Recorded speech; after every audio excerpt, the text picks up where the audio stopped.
Uşaqlıq boynu yetməzliyində cərrahi müdaxilənin önəmindən danışacağam. Uşaqlıq boynu hamiləlik müddətində əsas meyarlarımızdan biridir. Hamiləliyin sonuna qədər çatdırılmasını təmin edir.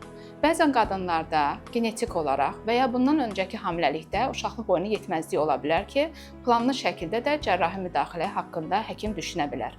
Əsasən 12 və 24 həftələrdə cərrahi müdaxilə olur. 12 həftədə olmağının səbəbi, yəni dölün tam olaraq yetkin və ya genetik dəyərləndirilməsində bir problem olmadığını təsbit etdikdən sonra 12 həftədən sonra planlı şəkildə cərrahi müdaxilə edirik. Cərrahi müdaxilənin etməyimizdə səbəb əsas meyarımız ultrasəs müayinəsi vasitəsilə uşaqlıq boynunun uzunluğunu ölçərək 20 və 25 millim ölçüdən aşağı olan hallarda cərrahi sirkulyaj olaraq boynuna tikiş qoyulur. Əsasən ondan aşağı və ya yuxarı olan hallarda medikamentoz dediyimiz dərmanlarla müalicə effekt verdiyinə görə daha çox 1 santimdən aşağı olan uşaqlıq boyunlarında biz cərrahi tikiş qoymağın effektini daha çox görürük. Bəzi xanımlarda isə hamiləlikdən öncədən uşaqlıq boynunda olan cərrahi əməliyyatlar sayəsində hissəvi və yaxud da tam olaraq cərrahi əməliyyatların olması xanımlarda uşaqlıq boynu yetməzliyinin qarşısını almaq üçün və hamiləliyi sona qədər çatdırmaq üçün